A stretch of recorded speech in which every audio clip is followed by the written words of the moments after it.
comment from Power Guy Mark. Thank you for the support as always. Yep. I don't know if you're seeing this. Thank you. Need a recommendation for a 2.1 integrated amp that can drive some difficult 4 ohm vintage speakers and a self-powered sub. Thanks, guys. Oh man, I would say Parasound. Hint 6, but it's pretty pricey. Difficult 4 ohm vintage speakers. I guess you also need to know how loud you want to play them. How sensitive What's are the the speakers? sensitivity? If you can figure that out, I mean, if they're vintage and you can't find any literature about them, that's going to be difficult. What's the room size? Right. So I'm wondering, if you're saying it's vintage, do you also want an amplifier that looks vintage also to kind of match the look? Because if that's the case, I would probably just go with one of those old school Marantz. But you said it has to be 2.1, so that means that old Marantz does not have a 0.1 for sure. No. But what I would recommend is, I just recently reviewed the Mini DSP Flex, and that kind of works as like a preamp, right? And so it's basically a 2x4 HD, but with a screen, right?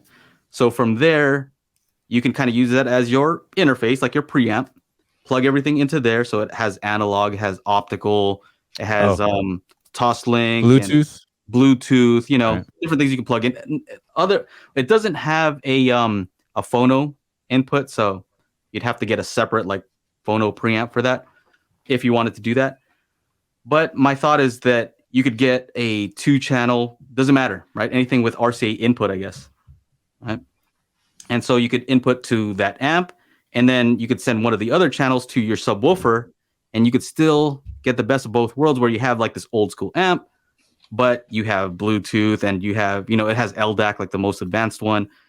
And you can also integrate a sub properly, add the right delays to the other speakers to match the sub and EQ them. So you could have an awesome sounding system.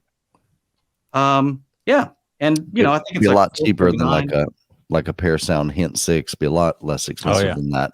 I mean, even the new Classic 200 is what, $1,200? 110 watts into 4 ohms, but no Bluetooth. So, but this does have the 0.1.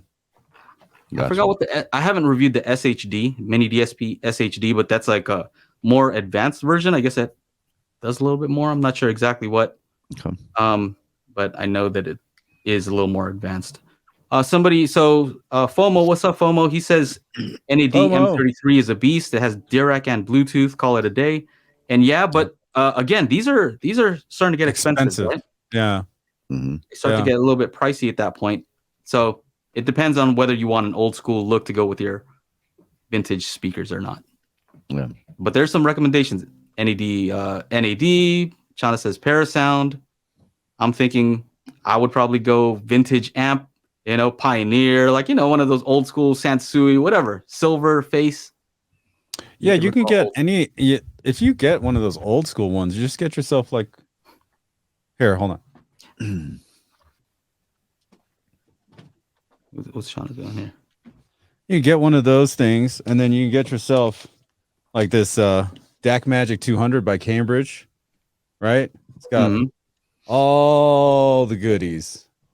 Oh, my goodies. They got all the goodies, including Bluetooth, and you connect it to whatever vintage amp you want. There, done deal. Yep. This is $500, so it's not cheap, not super expensive. Yeah.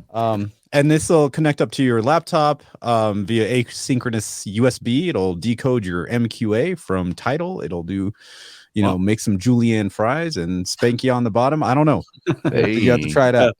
Sound like a wiener. Make sure that it also has enough power. Because you know how they always say those old school amps are real power, right? they used to rate them legitimately, right? Yeah. But I also had a legitimate Marantz that was only 20 watts.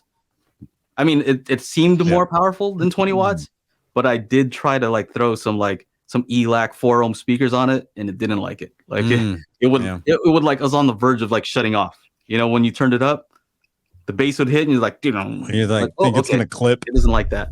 Right. Yeah. Now, if you can't catch the show, we do have an audio version at anchor.fm/daily HiFi. So make sure to go on over there if you like to listen to the show.